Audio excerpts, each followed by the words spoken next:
I'm Casey, and I am here with certified financial planner Joshua Barbin, JB of Abish Financial Services, and he is here to bring you his expertise to help you plan for your financial future. You can get your retirement conversation started at theretirementkey.com, or all the info you need is posted conveniently in our show notes. Be sure to subscribe to our YouTube channel as well so you never miss a video. Just search The Retirement Key on YouTube, and you can find us right there. JB, how are you doing today? How are things up in DC? Actually, beautiful, Casey. I mean, weather's still great. Late November, still holding out. We're getting close to Thanksgiving. A lot of things Best time still. of the year. It's great up here.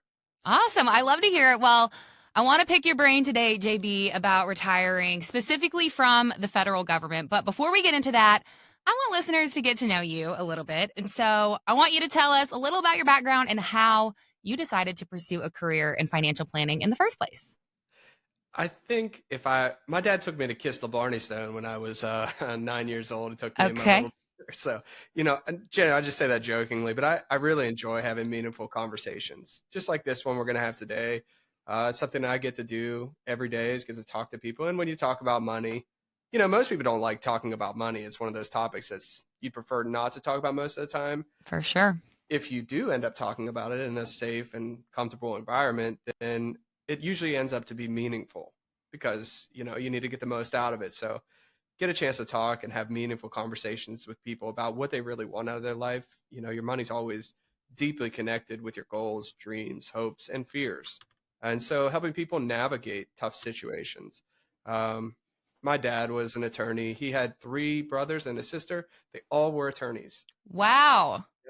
His 2 uncles on his mom's side, attorneys, and his grandfather as well. So he knew Family biz. that's right. So I think I went in the wrong business. No, just kidding. You're adjacent. That's what I always say. I said I have a knack for counseling, and That's I awesome. really enjoy helping people to navigate tough choices. Doesn't mean it has to be bad. It can be 2 great choices, but it still is.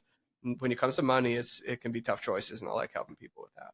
All right. Well, I love that. I always love to hear people's why, so I love that. But let's get into it. The federal government. It is one of the biggest employers in the country. There are over 2 million federal workers in the U.S. And now I know retiring from the federal government, it's a little different. So tell me about the system that's in place there, how it works, and how a federal worker prepares differently for retirement than a non-government worker.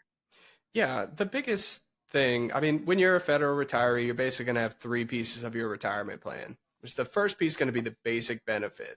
That's your first pension. Some people have what's called the CSRS pension, a little bit older if they retired or they joined the federal workforce a little bit more early. I think 1982 was the cutoff year. But Okay. some people that we work with actually have those CSRS pensions still. Most of the people we work with would have a FERS pension, and that's kind of the core and first piece of a federal retirement plan. Now, not everybody's going to be eligible for that FERS pension, but if you work a certain amount of years, then you're going to be eligible for that benefit. And that's a rock solid benefit. It's pretty similar to Social Security. That would be the second piece of your retirement plan from the federal government. It's going to be Social Security. And we Mhm. all get Social Security as long as we work a certain amount of years in America. But it interacts a little bit differently for a federal employee, a federal retiree. That's going to be the second pillar. And then the third pillar is going to be the TSP, especially for those people who are on the FERS system. The TSP is going to usually be a big part of their plan. Okay, well, now I've heard that the TSP might not be the best option for retirees. So can you tell me a little bit more about that and why? Yeah. So the TSP, we like to call it a phase 1 accumulation tool here at Abish. So as you guys, listeners know, those who listen to Abe often will know about the difference between phase 1 and phase 2. When we Mm-hmm. talk about the TSP, it's a really great phase 1 tool, meaning the fees are low. It's a really nice way to earn money. You can invest in different indexes in there or use the life cycle funds. And it's a great way to accumulate wealth. When you get to approaching or at your retirement, it starts to become inconvenient. It has some really nuanced rules that even other 401k plans don't have that start to become disadvantageous in some ways for a retiree. So let's just deal with a couple of those really quickly. Number Okay. one is going to be the pro rata rule.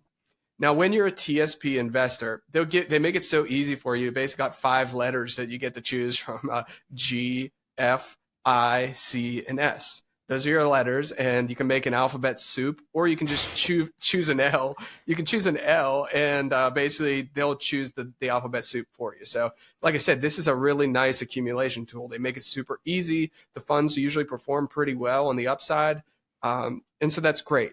Now let's talk about one downside: the pro rata rule. Once you get to retirement, let's say you were one of those L people. You just said, you know what, I want to set it and forget it, let the TSP do the work for me, and that's fine. Let's say you get to retirement. One of the things we like to do at Abish is to kind of split out our buckets between safety and growth. With the TSP, you really don't have that option because of this thing called the pro rata distribution rule. And what it means is that if you're going to take a distribution from the TSP, you've got to take it across your full alphabet soup. You can't just say, hey, I want to take it from my G because the market's down. I just want to take a distribution from my G fund this year. No. You have to take it all across a fund. So you're going to take a 10% distribution. It's going to be 10% from C's, 10% from I's, 10% from G.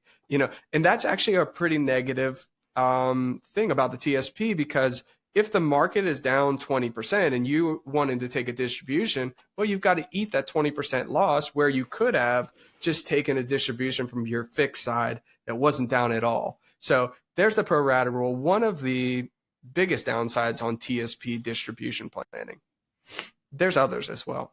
Okay. So talking a little bit more about that distribution, I know there are different levels of benefit that can be taken from FERS depending on your earnings. So can we talk about the earnings test and how it's applied to federal retirees?